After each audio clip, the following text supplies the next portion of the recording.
अभी हम डिस्प्रेक्सिया पे बात कर रहे थे, जिसमें मसल्स का इशू है, मोटर न्यूरॉन का इशू है, फाइन एंड ग्रोस। ये एक बहुत मशहूर, बच्चे बहुत शौक से देखते हैं, हैरी पॉटर। उसके जो एक्टर है उसका डैनियल रेडक्लिफ, उसको डिस्प्रेक्सिया है। और उसका मैं इंटरव्यू देख रही थी, वो कह रहा था कि मेरी बचपन में मैं बहुत स्कूल से डांट खाता था, क्लमजी होने पे दीवारों से टकरा जाता था, बैग गिर जाता था और इधर उधर टक्कर लग जाती थी। तो डायरेक्शनैलिटी भी इनकी कंफ्यूज होती है, दाएं बाएं ऊपर नीचे, बाद दफ़ा टाइम भी नहीं इनको समझ में आता कैसे देखना है। तो भागता था स्कूल से। 5 साल की उम्र में उसने BBC टीवी पे पहला उसने प्ले किया और वो इतना हिट हुआ कि आज वो हैरी पॉटर का बहुत बड़ा स्टार है। आज तक वो कहता है कि मैं अपने शू लेसेस नहीं बांध सकता। तो मेरा ख्याल है कि इन बच्चों के शू लेसेस पे तवज्जो नहीं करनी चाहिए, उनको जूते ऐसे दे देने चाहिए जिसमें स्टेक ऑन हो या कुछ और हो। शू लेसेस ज़रूरी नहीं है, हर चीज़ में इनको पंगा ना दें, सिर्फ इनके प्रायोरिटीज़ पकड़ें, वो इश्यूज़ पकड़ें जो इनके लिए प्रॉब्लमेटिक हैं। उसके अलावा इनके लिए बहुत सारी आसानियाँ पैदा करें ताकि इस चक्कर से वो निकल जाएं।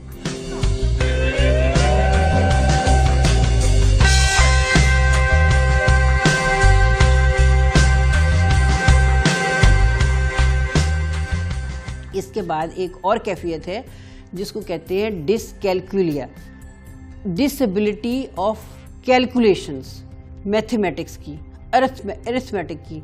ये आपको पता चल गया है कि ये बच्चे अपना राइट हेमिस्फीयर, राइट ब्रेन ज़्यादा इस्तेमाल करते हैं, लिहाजा इनके अंदर 3 डायमेंशनल विजुअलाइजेशन की, लॉजिक की बहुत कैपेसिटी है। लेकिन रट्टा लगाने की, क्रैम करने की, जिसके ऊपर हमारा एजुकेशन सिस्टम बेस करता है, formal education, which is very wrong, वो इनके अंदर कम है। और मेरा ख्याल है कि ये हमारे स्कूल सिस्टम को और हमारे एजुकेशन को कुदरत की तरफ से एक चैलेंज भी है। इसके अलावा ये होता है कि इनमें ज्योमेट्री की सेंस बहुत है, अलजबरा की बहुत है, कैलकुलस की बहुत है। जहाँ लॉजिक है, जहाँ लॉजिक नहीं है, रट्टा है। मसलन क्या, 4 चीज़ें हैं, जमा, तफरीक, ज़रब, तकसीम, ये रट्टा है। 8 2s are 16, why, no answer. 9 2s are no answer. हैं टीचर को ये क्यूरियस होते हैं, ये बच्चे क्वेरी करते हैं, पूछते हैं कि क्यों ये है। 8 दूनी 16 क्यों है? तो टीचर कहती है कि just shut up and remember it, cram it. वो इनके लिए मसला है। मल्टीप्लिकेशन इनके लिए बहुत बड़ा मसला, पहाड़े याद करना, 2 दूनी 4 तो 4 दूनी 8, वो बहुत मुश्किल है इनके लिए। इसके लिए हम इनको कैलकुलेटर दे सकते हैं, आसानी कर सकते हैं। लेकिन हमारे एजुकेशन सिस्टम में ये है कि जी 2 घंटे बच्चों ने खड़े होकर लाइनों में पहाड़े याद करने। तो जाहिर है फिर एजुकेशन सिस्टम में चेंज चाहिए। शायद अगर हम नॉर्मल बच्चों को भी ज़्यादा क्रैमिंग से निकाल लें तो उनका राइट हेमिस्फीयर का इस्तेमाल ज़्यादा हो जाए। ज़रूरी नहीं डिस्लेक्सिक्स का ही हो, क्योंकि जो उनकी स्ट्रेंथ है वो स्ट्रेंथ हर एक को चाहिए। इसके अलावा इनमें दिमाग के अंदर पिक्चर बना के किसी मैथ के मसले को सॉल्यूशन हल करने की बहुत कैपेसिटी होती है। क्वेश्चन टीचर ने पूछा, ठक से इन्होंने जवाब दे दिया। लेकिन अगर आप उसे कहें जवाब बोर्ड पे जाके लिखो और स्टेप वाइज लिखो, वो फिर चूंकि इनका सीक्वेंस का प्रॉब्लम है, वो फिर लेफ्ट ब्रेन की तरफ चला जाता है, वहाँ पे ये आके फंस जाते हैं, प्रॉब्लम में आ जाते हैं। सीक्वेंस में लिखना इनके लिए मुश्किल होता है, लेकिन बहुत बड़ा सम ये फ़ौरन सॉल्व कर देंगे।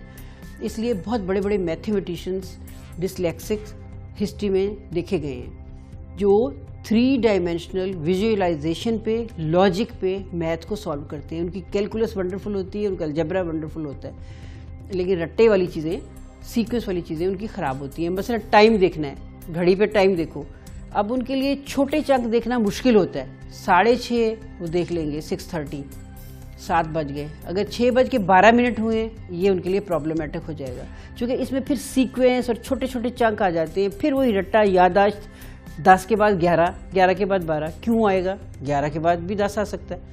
लेकिन ये एक सिस्टम बन गया है जिसको हमें याद करना पड़ता है, हमारी ऑडिटरी मेमोरी के ऊपर बेस करता है।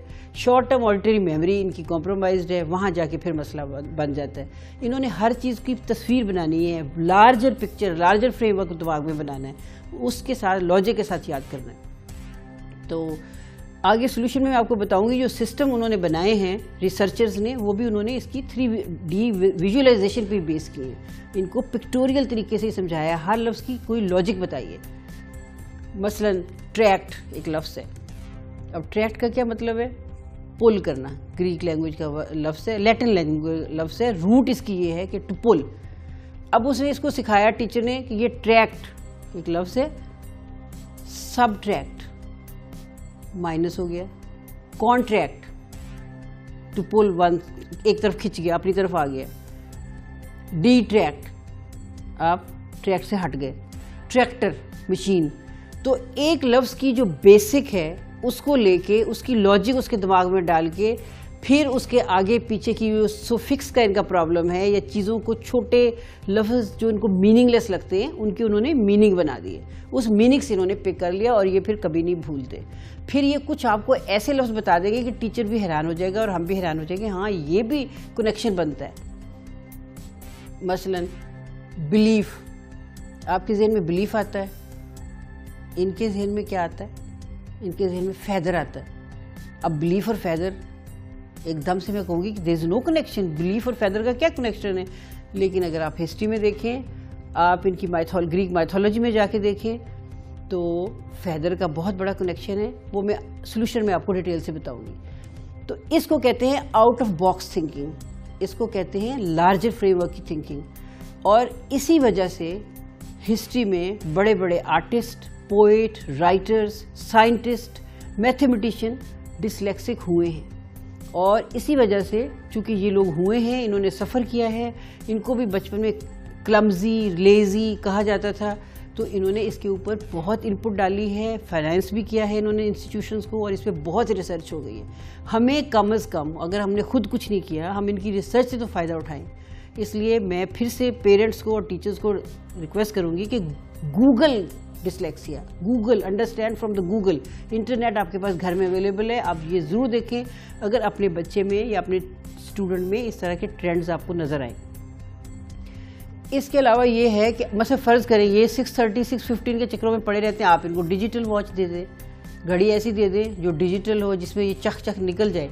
चूँकि उनके दिमाग को आप बहुत स्ट्रेस ना करें, छोटे छोटे मसलों में ना उलझाएं, बड़े चीज़ों में रखें। कैलकुलेशन, मल्टीप्लिकेशन के लिए इनको कैलकुलेटर की इजाज़त दे दें। तीसरी बात यह है कि इनमें डायरेक्शनैलिटी, कन्फ्यूजन होती हैं, ऊपर नीचे, दाएं बाएं, आगे पीछे, फ्यूचर पास्ट।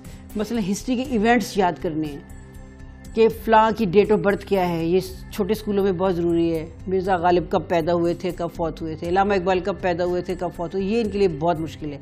लेकिन मिर्ज़ा गालिब ने क्या कहा था, उसके शेरों की क्या इंटरप्रिटेशन थी, वो दौर कौन सा था, क्या करते थे, ये आपको वंडरफुल असाइनमेंट दे सकते हैं। इनके लिए असाइनमेंट बनाते हुए इनकी वो जो क्रैमिंग एबिलिटी है उसको सामने रखते हुए कुछ इनके लिए आसानियाँ कर दें।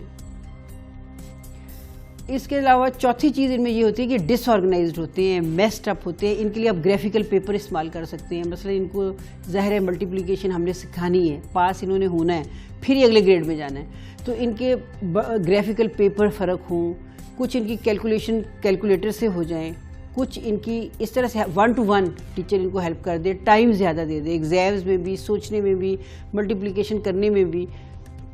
इन सब चीज़ों को मिला के इनको इस मुश्किल से निकाला जा सकता है। इसके अलावा एक कंडीशन है ये जो डिसकैलकुलिया है, ये डिसलेक्सिया के साथ कोएग्जिस्ट भी करता है और बाज़ दफ़ा ये ज़्यादा एलेबोरेटेड और प्रोमिनेंट होता है।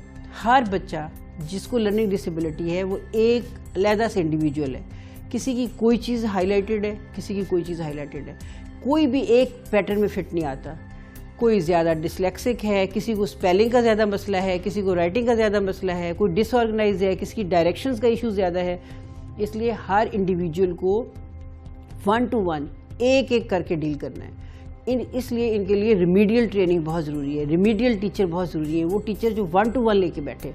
अब यूरोप में उन्होंने होम स्कूल इनके लिए शुरू कर दिए हैं, क्योंकि होम स्कूल्स में ये कैपेसिटी है कि 1-to-1 को ज़्यादा टाइम दे सके।